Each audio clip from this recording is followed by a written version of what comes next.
Abah Umar adalah keturunan Rasulullah Shallallahu Alaihi Wasallam ke-36. Marga beliau adalah bin Yahya, adapun silsilahnya adalah Umar bin Ismail bin Ahmad bin Syekh bin Taha bin Masyik bin Ahmad bin Idrus bin Abdullah bin Muhammad bin Alwi bin Ahmad bin Yahya bin Hasan bin Ali bin Alwi bin Muhammad bin Ali bin Alwi bin Muhammad bin Ali Muhammad Sobdik Al-Mirbad bin Ali Qasim bin Alwi bin Muhammad bin Alwi bin Ubaidillah bin Ahmad Al-Muhajir Ilaih bin Ishaq An-Naqib bin Muhammad An-Naqib bin Ali Al-Arif bin Ja'far Ash-Shatiq bin Muhammad Al-Baqir bin Ali Zam Al-Baqin bin Husain bin Fatimah Ashhar bin Muhammad Rasulullah Sallallahu Alaihi Wasallam. Habib Umar adalah salah seorang keturunan waliullah. Habib Umar adalah salah seorang keturunan Alwiyah yang lahir pada tanggal 12 Rabiul Awal tahun 1298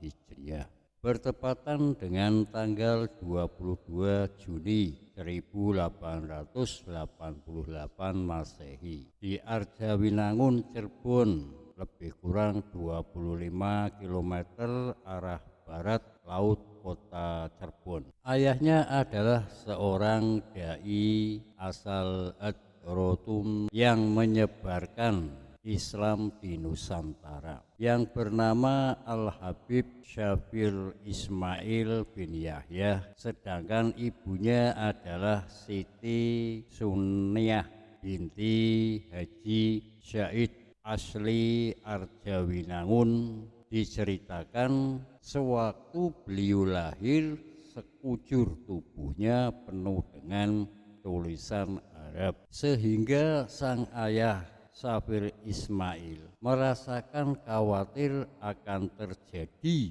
fitnah, maka beliau pun menciumnya terus-menerus setiap hari sambil membacakan sholawat, hingga akhirnya tulisan tersebut pun hilang. Pendidikan agama langsung diperoleh dari ayahnya sendiri, baru kemudian ia mengembara ke berbagai pesantren di Jawa Barat dari tahun 1913 hingga 1921. Menginjak ke usia 7 tahun, Habib Umar mengembara menuntut ilmu dari satu pondok pesantren ke pondok pesantren yang lain. Pesantren yang beliau singgahi pertama kali adalah pondok pesantren Ciwedus, Cilimus, Kuningan, Jawa Barat, yang diasuh oleh Kiai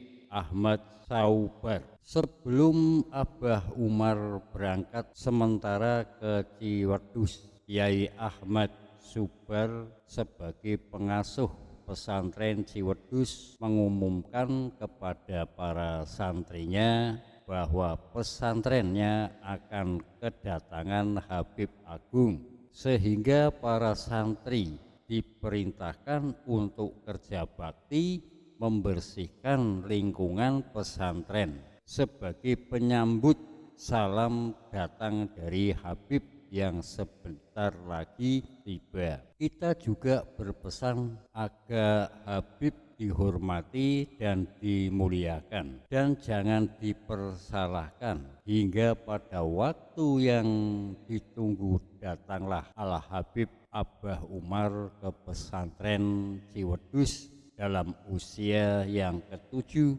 tahun. Para santri pun geger, bingung, dan karena ternyata yang datang hanyalah seorang anak kecil.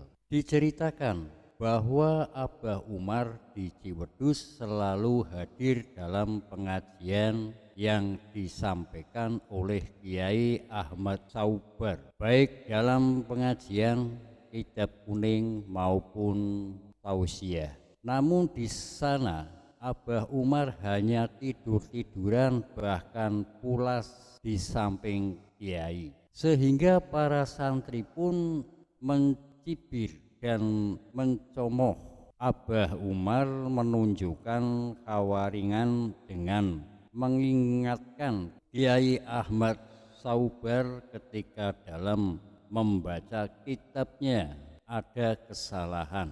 Begitupun para santri yang deras di kamar pun selalu diluruskan oleh Abah Umar. Dengan kejadian tersebut, para santri hormat dan memulaikan ibunya asli Arwinangun, Siti Suniah binti Haji Sokit. Pasangan ini dikaruniai 4 anak, Umar, Qasim, Ibrahim, dan Abdullah, garis keturunan Habib Umar sampai kepada Nabi Muhammad Sallallahu Alaihi Wasallam melalui Sayyidina Husain. Menurut cerita, Kiai Ahmad Saubar adalah orang yang pertama kali biat terakot kepada beliau. Padahal usia Abah Umar dikala itu masih relatif muda. Dikisahkan setelah beberapa waktu senantara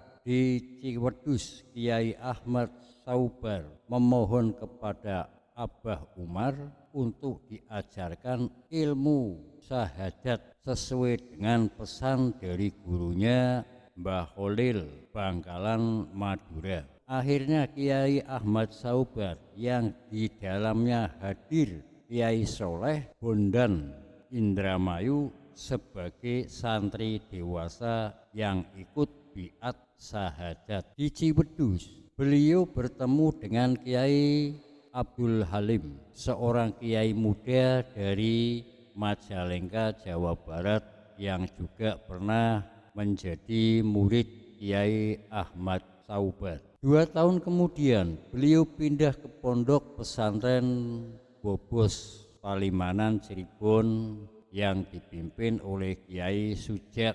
Pada tahun 1916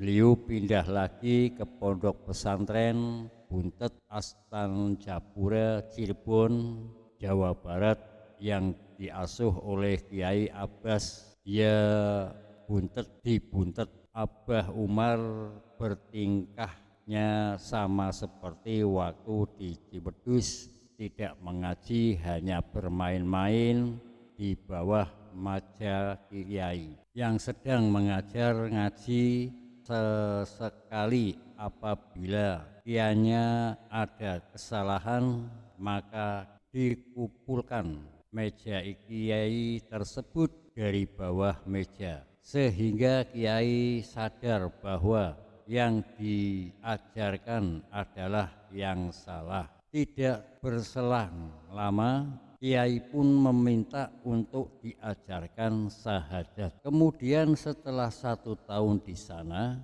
beliau pergi ke pondok pesantren Majalengka yang diasuh oleh Kiai Anwar dan Kiai Abdul Halim. Di pondok pesantren Majalengka ini, Abah Umar menimba ilmu selama 5 tahun. Keenam, Abah Umar diangkat sebagai tenaga pengajar tetap di madrasah yang didirikan oleh Kiai Abdul Halim.